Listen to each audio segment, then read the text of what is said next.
کہ حضرت نوح علیہ السلام کی زندگی پاک سے یہ ملتا ہے 950 سال تک کیسے انہوں نے صبر کیا ہو.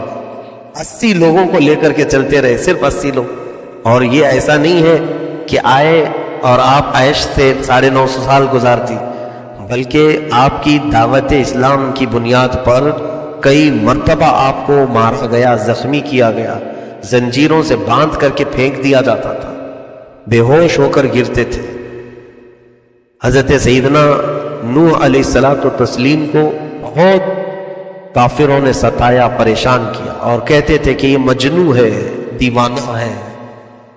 تو اخیر میں 950 سال کے بعد انہوں نے ڈرایا اپنی قوم کو کہ اے لوگوں، میں نے اتمام حجت کر لی، جو میرے اوپر تھا میں نے پہنچا دیا. وما علینا الا البلاغ المبین، ہم پر صرف پہنچانا تھا، اب تمہارا کام ہے، عمل کرنا نہیں کرو گے تو اللہ کا عذاب آئے گا.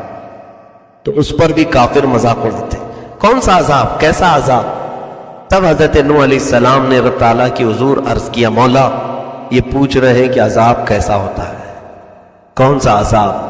اب یہ تیرے عذاب کا بھی مذاق اڑا رہے ہیں.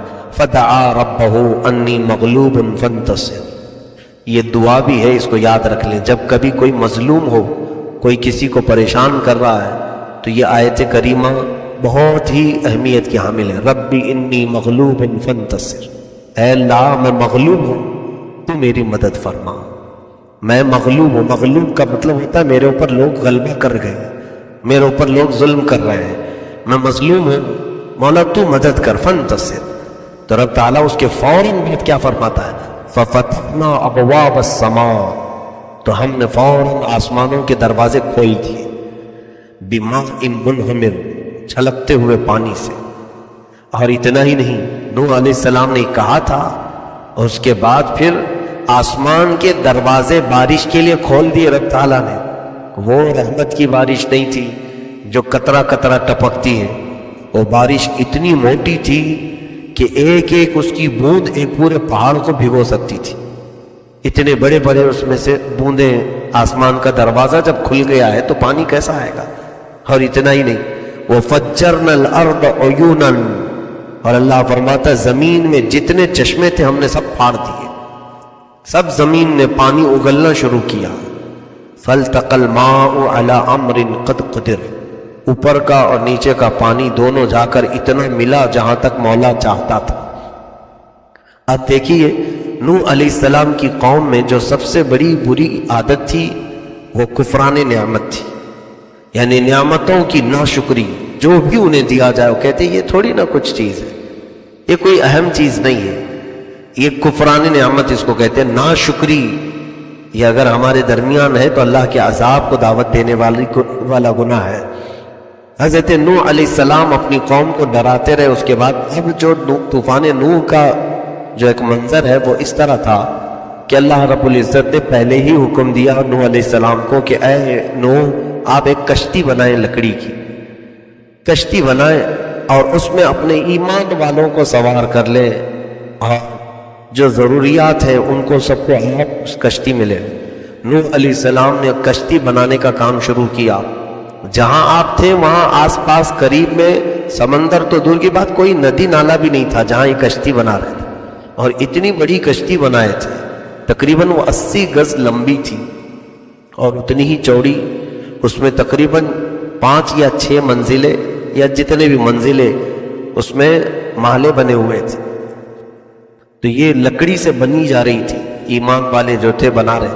اب بھی کفار مذاق اڑانے لگے کہ نوح کا دماغ صحیح نہیں ہے، سوکھنے میں اتنی بڑی کشتی بنا رہا ہے، کہاں لے جاؤ گے اس کو؟ اٹھا کر کے کیسے دھکیلتے ہوئے سمندر تک لے جاؤ گے؟ یہ تو کشتی سمندر کے علاوہ کہیں نہیں چل سکے گی، اتنی بڑی ہے. حضرت نوح علیہ السلام نے کسی کافر کا کوئی جواب نہیں دیا، کیونکہ رب تعالیٰ کا حکم ہے سوکھے میں کشتی بنانا تو میں بناؤں گا. وہ مولا ہی بہتر جانتا ہے کہ کب چلائے گا، کیسے چلائے. یہاں ہم لوگوں کو سوال کا بہت شوق ہوتا ہے، یہاں کیسے ہو سکے گا ایسا؟ وہ انبیاء اکرام تھے، ان کو اگر سوکھے پر کہہ دیا جائے کشتی بناؤ تو سوال نہیں کرتے تھے. رب تعالیٰ نے حکم دیا ہے بناؤ. تو انہوں نے کشتی بنائی اور اس میں ضرورت کی ساری چیزیں رکھی. وہ 80 ایمان والے اس میں سوار ہوئے.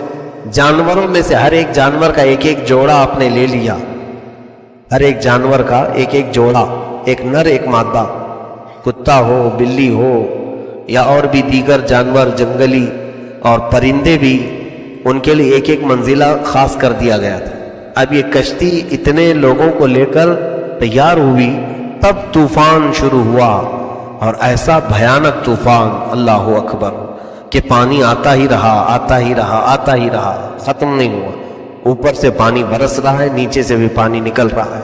اب یہ پانی اتنا ہو گیا تھا. اب اس میں حضرت نوح علیہ السلام کی بیوی نافرمان تھی، کافرہ تھی.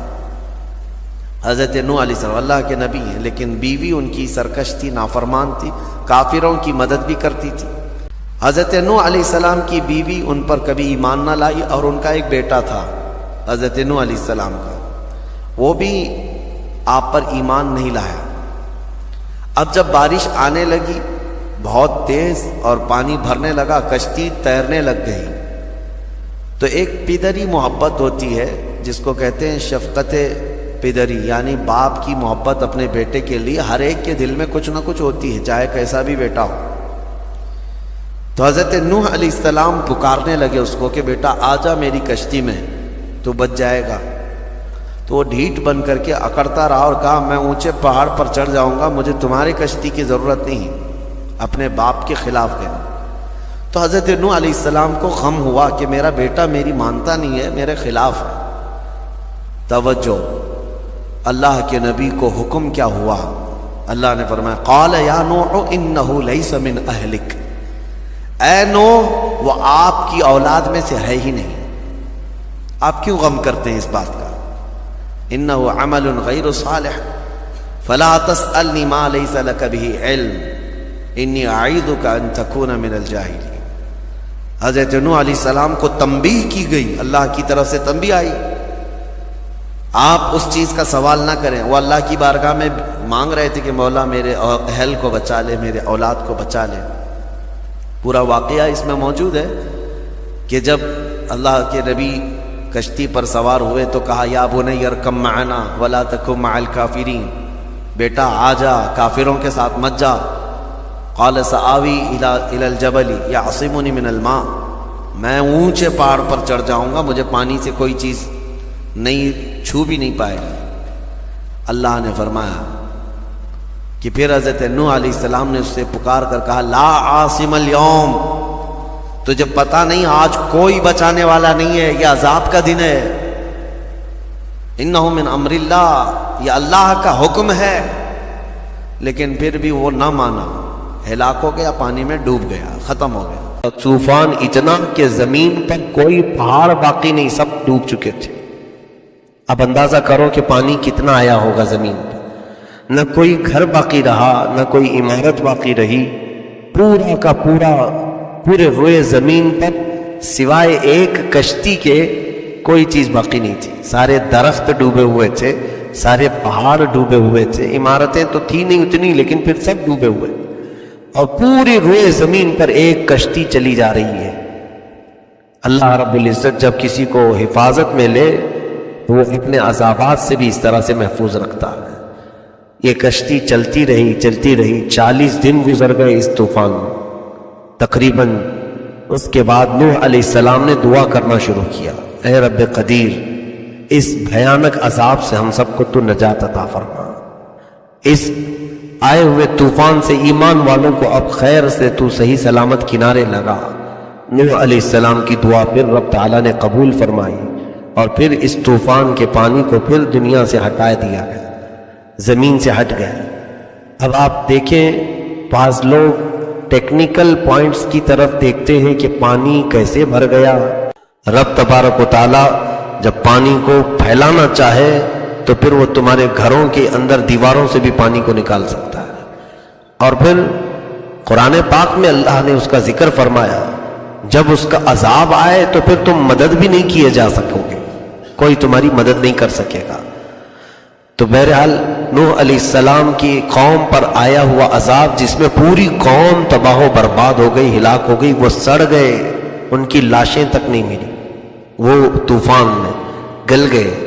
اور اس کے بعد آپ کی دعا قبول ہوئی۔ محرم کی 10ویں تاریخ کو آپ کی کشتی ایک پہاڑی کے کنارے لگا دی گئی، جا کر وہ رکی جہاں سوکھا تھا۔ اب وہاں پر حضرت نوح علیہ السلام باہر آئے اپنی قوم کو لا کر، پھر انہوں نے دنیا بسائی۔ اسی لیے نوح علیہ السلام کو ابو البشر ثانی کہتے ہیں۔ آدم علیہ السلام کا لقب ہے ابو البشر۔ ابو البشر کا مطلب ہے بشر کا باپ، پوری انسانیت کے باپ ہیں آدم علیہ السلام۔ سارے انسان کس سے ہیں؟ آدم علیہ السلام۔ آپ کو آدمی کہا جاتا ہے کیونکہ آپ آدم کی اولاد ہیں۔ اسی طرح سے نوح علیہ السلام کو اس کائنات کا دوسرا باپ کہا گیا کہ ساری دنیا ختم ہو گئی تھی، پھر دوبارہ حضرت نوح علیہ السلام سے اس کو پھر قائم کیا گیا، وہ ابو البشر ثانی ہے۔ یہاں پر کچھ روایات ہمیں ملتی ہیں، اس کی صحت کے متعلق میں کلام نہیں کر رہا ہوں۔ ایمان والوں میں اللہ رب العزت نے جب نوح علیہ السلام سے فرمایا کہ اے نوح، جتنے آپ پر ایمان لائے ہیں ان کو پہلے ہی آپ بتا دیں کہ وہ کشتی میں آ جائیں، تو حضرت نوح علیہ السلام نے سب کو بتا دیا تھا جو ہے۔ ایک دور دراز رہنے والی بوڑھی خاتون جو اپنی جھونپڑی میں رہتی تھی، اس کو بتانا آپ بھول گئے تھے۔ حضرت نوح علیہ السلام اس تک نہیں پہنچے، طوفان آیا، اور اس کے بعد طوفان میں جب پانی سب پوری دنیا کو غرق کر چکا تھا، آپ کو خیال آیا کہ اس بڑی بی کو ہم نے کشتی میں نہیں لیا، جو عبادت گزار بھی تھی، نیکوکار تھی، ایمان والی تھی۔ طوفان چھٹ جانے کے بعد، ختم ہو جانے کے بعد آپ تلاش کرتے ہوئے اس علاقے میں گئے تو دیکھا اس کی جھوپڑی صحیح سلامت ہے، اور پھر اندر جا کر کے دیکھے تو وہ بوڑھی اپنی عبادت میں مصروف بیٹھی ہوئی ہے۔ نوح علیہ السلام دیکھ کر کے حیرت میں رہ گئے۔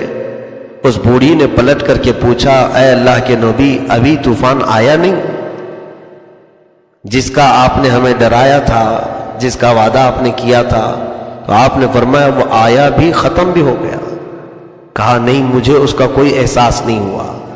آپ سجدہ شکر میں گر گئے مولا کے، اے رب ذوالجلال، تو ہر چیز پر قدرت رکھتا ہے کہ چاہے تو بھرے اس پانی میں کسی کو سوکھا نکال دے، اور کسی پہاڑ پر چڑھے ہوئے نافرمان کو پانی میں ڈبو دے۔ یہ اللہ رب العزت کی قدرت کے عجائبات ہے۔ تو بہرحال یہ نوح علیہ السلام کے قوم پر آئے ہوئے عذابات کا ذکر سورہ قمر